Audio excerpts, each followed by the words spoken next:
अमेठी के सैनिक स्कूल में एक व्यक्ति अपनी पत्नी यानी कि प्रिया से मिलने के लिए जब पहुंचता है, मुख्य द्वार पर एक गार्ड उसको रोक लेता है। वो कहता है कि क्या बात है, किससे मिलना है? तो जिसका नाम सुशील मिश्रा होता है, सुशील मिश्रा कहता है कि उसकी पत्नी यहाँ पर सरकारी नर्स है, वो उससे मिलने के लिए आया है। और जैसे ही गार्ड ये बात सुनता है तो गार्ड साफ कर देता है कि मैडम ने आपसे मिलने से साफ इनकार कर दिया है, आप वहां नहीं जा सकते, आपको अंदर जाने की बिल्कुल भी परमिशन नहीं है, अनुमति नहीं है। वो लड़का इतना परेशान हो जाता है, वो कहता है कि आप समझने की कोशिश करो, हम दोनों ने 2013 में शादी की थी, साल 2018 में हमको एक बेटी भी है, मुझे अपनी बेटी से मिलना है, मैंने अपनी बेटी को देखा तक नहीं है। कह रहा है कि आप समझने की कोशिश करो, आप नहीं मिल सकते। तभी वो व्यक्ति, ये लड़का बताने की कोशिश कर रहा था कि मध्य प्रदेश के रीवा में जो जिला अस्पताल है वहां पर ये नर्स की जॉब करती थी और वो भी संविदा पर वहां पर नौकरी करता था। और अभी हाल ही में उसकी यानी कि साल 2021 में उसकी सरकारी नौकरी लगी है। वो अपनी बीवी से मिलने के लिए आया है। गार्ड ने उसको घुसने ही नहीं दिया, अंदर आने ही नहीं दिया। वो लड़का परेशान होकर अपने परिवार के पास जाता है और परिवार को जाकर पूरा वाकया बताता है कि उसकी नौकरी लग गई है, इसलिए वो मुझसे मिलना नहीं चाहती है। जब लड़का अपने परिवार से बताता है तो मामला ही फैमिली कोर्ट पहुंच जाता है। अब फैमिली कोर्ट ये तय करेगा कि दोनों साथ रहेंगे या नहीं रहेंगे। लेकिन मामला जैसे ही सोशल मीडिया पर ये सुर्खियां बटोरता है, अखबारों में छपता है, तो लोगों को याद आती है एक कहानी। दरअसल कहानी के जन्मदाता कोई और हैं और उन्होंने न जाने ऐसे कितने मुद्दे हैं जो लगातार उखड़ते चले जा रहे हैं। कभी मध्य प्रदेश का, कभी झारखंड का, कभी यूपी का, कभी बरेली का, कभी प्रयागराज का, अलग अलग शहरों के मुद्दे उखड़ रहे हैं कि जिन बीवियों की सरकारी नौकरी लगी है, जिन बीवियों को पढ़ाया लिखाया, काबिल बनाया, आज वो अपने पतियों के साथ नहीं रहना चाहती हैं, बल्कि अपनी मनपसंद के किसी व्यक्ति के साथ रहना चाहती हैं, जबकि उनके पति उन्हें पढ़ाते हैं, लिखाते हैं, उन्हें कामयाब बनाते हैं। आज कहानी उसी व्यक्ति की है जिस व्यक्ति ने इन कहानियों को जन्म दिया है। आदाब, नमस्कार, सत श्री अकाल। मैं उस्मान सैफी। आज की जो सच्ची घटना मैं आपको सुनाने जा रहा हूं, ये सच्ची घटना हर किसी की जुबान पर है। दरअसल ज्योति मौर्य और मनीष दुबे का जो प्रकरण है, आज शायद ही किसी के मोबाइल में ये कहानी ना पहुंची हो। हर मोबाइल में ये कहानी तैर रही है, चाहे चौराहे हो, चाहे वो चाय की दुकान हो, गांव हो, शहर हो, सरकारी दफ्तर हो, गैर सरकारी दफ्तर हो, नेताओं की मंडली हो, हर जगह आज ज्योति मौर्य और मनीष दुबे, साथ ही आलोक मौर्य की कहानी लगातार वायरल हो रही है। हर कोई इस कहानी के बारे में जानना चाहता है। जब आलोक ने अपनी पत्नी जो कि एसडीएम होती है उसकी शिकायत करता है, साथ ही जो मनीष दुबे हैं उसकी शिकायत करता है, क्योंकि वो जिला होमगार्ड कमांडेंट ऑफिसर होता है। उस वक्त उसकी जॉब थी गाजियाबाद में। और ये मामले की जब जांच होती है, जांच पड़ताल होने के बाद 3 ऐसे बिंदु पाए जाते हैं जो मीडिया में लगातार सुर्खियां बटोर रहे हैं। दरअसल पहला बिंदु रखा जाता है ज्योति मौर्य जो कि एसडीएम होती हैं, फिलहाल पीसीएस अधिकारी, जो कि बरेली के एक शुगर मिल में उनका पद है जनरल मैनेजर का, जो आजकल सोशल मीडिया पर लगातार वायरल भी हो रहे हैं। इनका बताते हैं कि साल 2020 में दोनों फेसबुक के माध्यम से मिले थे। हालांकि इससे पहले इनकी मुलाकात एक सरकारी कार्य के दौरान हुई थी और तभी जब फेसबुक के पन्ने पलटते पलटते दोनों एक दूसरे को फेसबुक पर मिलते हैं तो इनकी दोस्ती बड़ी प्रगाढ़ हो जाती है, दोस्ती गहरी हो जाती है, ऐसा मीडिया रिपोर्ट भी कहती है। और ऐसा ही इस एसडीएम का जो पति है आलोक मौर्य भी कहता है। इन दोनों की दोस्ती गहरी हो जाती है। जब इसे शक भी होता है आलोक मौर्य को अपनी पत्नी को लेकर, तो उसकी पत्नी कहती है कि मेरा दोस्त है, ऐसी सरकारी विभाग में बातचीत चलती रहती है। लेकिन उस वक्त उसके पैरों तले जमीन खिसक जाती है जब ये एक लखनऊ के होटल में दोनों आपत्तिजनक स्थिति में मिलते हैं और तभी से मामला इनका गड़बड़ हो जाता है। मामला कहानी इनकी पूरी तरह से बिगड़ जाती है। यहाँ एक मौका था कि यह परिवार संभल सकता था, लेकिन बजाय संभलने की ज्योति मौर्य ने अपने पति से अलग होने का फैसला कर लिया और मनीष दुबे के करीब जाने की कोशिश लगातार करती रही। यही कारण है कि एक बार और सरकारी आवास पर ये दोनों एक साथ मिल जाते हैं। इनकी जो चैटिंग होती है व्हाट्सएप के माध्यम से वो वायरल हो जाती है और सोशल मीडिया, इनकी फेसबुक पर जो इनकी बातचीत होती थी वो भी आलोक मौर्य के माध्यम से वायरल हो जाती है और जमाने को इस बात का पता चल जाता है। यही शिकायत थी जो शिकायत की गई थी। और जब ये बात डीजी होम के पास पहुंचती है तो उनके 3 शिकायतों में से एक शिकायत मुख्य होती है। ये बताया जाता है कि ये शिकायत सही पाई गई है और इसीलिए जो विभाग की छवि धूमिल हुई है ये आरोप इन पर सिद्ध होता है। लेकिन अभी मीडिया रिपोर्ट है, ये अभी आधिकारिक रूप से इस बात की घोषणा नहीं हुई है। लेकिन जो दूसरा आरोप लगता है वो इससे भी ज्यादा हैरान करने वाला होता है। दरअसल अमरोहा की एक महिला होमगार्ड होती है जो ये डीजी होम को शिकायत करती है, कहती है कि ये मुझे अकेले में कमरे पर बुलाने की कोशिश करते हैं, मुझे अपने पास बुलाते हैं, जबकि मैंने जाने से इनकार कर दिया तो इन्होंने मेरी ड्यूटी लगाई ही नहीं, मुझे ड्यूटी से जाने से रोक दिया।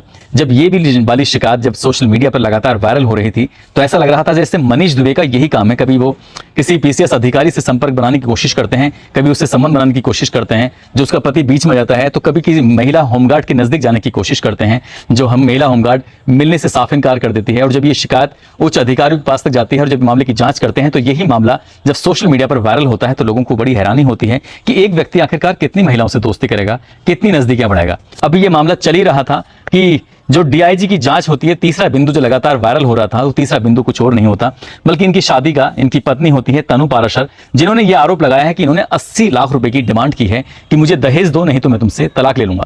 लेकिन इससे भी बड़ी हैरान करने वाली बात यह है कि एक मैरिज सर्टिफिकेट है जो लगातार सोशल मीडिया पर वायरल हो रहा है। अलग अलग कई तरह के फोटोग्राफ्स हैं जो वायरल हो रहे हैं, जिसमें यह बताया जा रहा है कि ये तनु पाराशर है।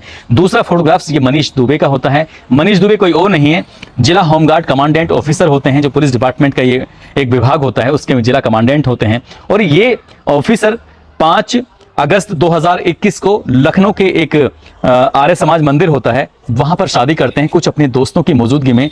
जब ये शादी कर रहे हैं, मांग में सिंदूर भरे जा रहे हैं, इसी बीच में ये कुछ फोटोग्राफ्स खींचे जाते हैं और यही फोटोग्राफ्स लगातार सोशल मीडिया पर वायरल हो जाते हैं। यानी कि 3 शिकायतें होती हैं डीआईजी की तरफ से जो ये जांच की गई थी, और तीनों ही मामले में एक ज्योति मौर्य का नाम सामने आता है, एक अमरोहा की होमगार्ड का मामला सामने आता है, और तीसरा मामला एक महिला का आता है जो तनु पाराशर है। और तनु पाराशर कोई और नहीं जिससे इन्होंने प्रेम विवाह किया था, शादी की है। अब शादी भी तब की है जब इनका अफेयर चल रहा था ज्योति मौर्य से। ज्योति मौर्य से अफेयर की कहानी सामने आती है साल 2020 में, लेकिन शादी करते हैं 2021 में। यदि मनीष दुबे इतने ही अपनी इस ज्योति मौर्य के प्रति ईमानदार थे तो उन्हें शायद प्रेम विवाह नहीं करना चाहिए था। यदि प्रेम विवाह करना चाहिए था तो एक बसा बसाया घर आलोक मौर्य और ज्योति मौर्य का बिगाड़ना नहीं चाहिए था, क्योंकि उनके 2 जुड़वा बेटियां भी जो होती हैं, उनकी जिंदगी का अब सवाल है जो हर कोई करना चाहता है। लेकिन इस बीच में अभी हाल ही में प्रयागराज में इन्होंने, क्योंकि फैमिली कोर्ट में मामला चला है ज्योति मौर्य और आलोक मौर्य का, और जब इन्हें कोर्ट में हाजिर करने की बात करते हैं तो ज्योति मौर्य कोर्ट में हाजिर नहीं होती, ये कहते हुए इनकार कर देते हैं क्योंकि प्रशासनिक कार्य से इन्हें किसी दूसरे काम में जाना था,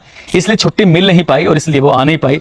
उनके वकील ये कहते हुए माफी चाहते हैं, कहते हैं कि इसकी अगली तारीख ले ली जाए, अगली तारीख पर मामला होगा। लेकिन जब ये कोर्ट से बाहर निकल रहे हैं आलोक मौर्य, और जब इन्हें मीडिया ने घेरना शुरू किया, इनसे बातचीत करने की कोशिश की, तो आलोक मौर्य से सवाल पूछा कि तुम चाहते क्या हो। तो आलोक मौर्य इतना होने के बाद भी इनकी पत्नी लखनऊ के होटल में मिलती हैं, सरकारी आवास में मिलती हैं, उनकी चैट भी वायरल हो जाती है। इतना सब कुछ होने के बाद भी कोई ऐसा ही अच्छा इंसान ही होगा जो अपनी पत्नी के इतने सारे ऐब सामने आने के बाद भी उसको अपनाने के लिए तैयार हो जाएगा, और वो व्यक्ति है आलोक मौर्य। वो कहता है कि मैं अपनी दोनों बेटियों के लिए इस रिश्ते को अभी भी आगे निभाने के लिए तैयार हूं। लेकिन उनकी पत्नी है, वो क्या चाहती हैं क्या नहीं चाहती, क्या भविष्य में फैमिली कोर्ट या फिर न्यायालय तय करेगा, ये कुछ कह नहीं सकते। लेकिन जिस तरह से आलोक मौर्य और ज्योति मौर्य साथ ही मनीष दुबे की त्रिकोणीय कहानी जो लगातार सोशल मीडिया पर वायरल होती है, तो न जाने कितनी ऐसी औरतें जिन्होंने शादी के बाद सरकारी नौकरी हासिल की है, वो अपने अपने पतियों से किसी बात पर नाराज होकर या किसी बात पर अलग होकर या किसी दूसरे के प्रेम प्रसंग में पड़कर वो कहीं ना कहीं उनके परिवार टूट रहे हैं, बिखर रहे हैं। और इस वक्त में सोशल मीडिया पर इस तरह की कहानियां लगातार वायरल हो रही हैं, और वो वायरल होती हैं एक व्यक्ति जिसका नाम मनीष दुबे होता है। और मनीष दुबे की कहानी कम बल्कि ज्योति मौर्य को मुख्य रूप से विलेन की भूमिका में ज्यादा रखा गया है। जबकि ज्योति मौर्य की अगर बात करें तो ज्योति मौर्य का या तो उसके पति के साथ संबंध या फिर इस मनीष दुबे के, लेकिन मनीष दुबे की 3 कहानियां तो आपके सामने आ ही चुकी हैं। अभी कितने पड़ते हैं और खुलने बाकी हैं, अभी इसके बारे में कुछ कह नहीं सकते। पुलिस डिपार्टमेंट के अलग आला अधिकारी इस मामले की जांच कर रहे हैं, पड़ताल कर रहे हैं। जो भी सच होगा, जो भी विभागीय कार्रवाई होगी, वो तो खैर भविष्य के गर्भ में छिपा है। लेकिन लोगों का दावा यह है कि इसमें मनीष दुबे की नौकरी खतरे में पड़ सकती है, साथ ही ज्योति मौर्य की भी नौकरी खतरे में पड़ सकती है। अब खतरे में कितनी क्यों पड़ेगी, क्यों नहीं पड़ेगी, ये विभागीय अधिकारी ही अच्छे से बता सकते हैं। लेकिन जो भी हो रहा है समाज में, उससे बहुत गलत असर पड़ रहा है, क्योंकि बात चाहे चौराहे पे हो या घर में हो या किसी भी सरकारी गैर सरकारी दफ्तरों में हो, आजकल ये मुद्दे बहुत ज्यादा चल रहे हैं, जिससे लोगों में एक डर बना हुआ है कि वो शादी के बाद अपनी पत्नियों को पढ़ाएं कि ना पढ़ाएं। बड़ी संख्या में ये भी दावा किया जा रहा है कि जिनकी पत्नियां पढ़ रही थी वो उन्होंने अपनी अपनी पत्नियों को वापिस अपने अपने घरों पर बुला लिया है। आगे भविष्य में किसी के साथ ऐसा ना हो, कम से कम इतना ख्याल रखा जाए। और ज्योति मौर्य या जो भी है, इस मामले को अगर घर के अंदर ही निपटा लिया जाता तो शायद ये कहानी इतनी बड़ी आगे बढ़ती ही नहीं। दोस्तों, इस पूरे घटनाक्रम को सुनाने का उद्देश्य किसी को परेशान करना नहीं है, किसी का दिल दुखाना नहीं है, बल्कि आपको जागरूक करना है, आपको सचेत करना है। और जाते जाते आज अलवर के रहने वाले हैं बलबीर कुमार, अरहान खान हैं, सुजानगढ़ के रहने वाले हैं तन्मय सोनी, पीलीभीत के रहने वाले हैं करण राय, सत्येंद्र सिंह। इन लोगों का आज जन्मदिन है, इनको जन्मदिन की बहुत सारी शुभकामनाएं, बहुत बहुत मुबारकबाद। साथ ही कुछ लोगों ने नाम लेने की अपील की थी, जिसमें भगवान सिंह, शुभम सिन्हा है, जमीर हुसैन है, रुस्तम, इरफान खान, नंदलाल प्रसाद हैं, मुबारक खान है, मोहम्मद कादिर हैं, तहसीन मलिक, हरिराम यादव, शफी खान, शशिकांत कुमार बिहार के रहने वाले हैं। इन लोगों ने नाम लेने की अपील की थी। आप सब लोग अपना ख्याल रखें, सुरक्षित रहें। जय हिंद, जय भारत।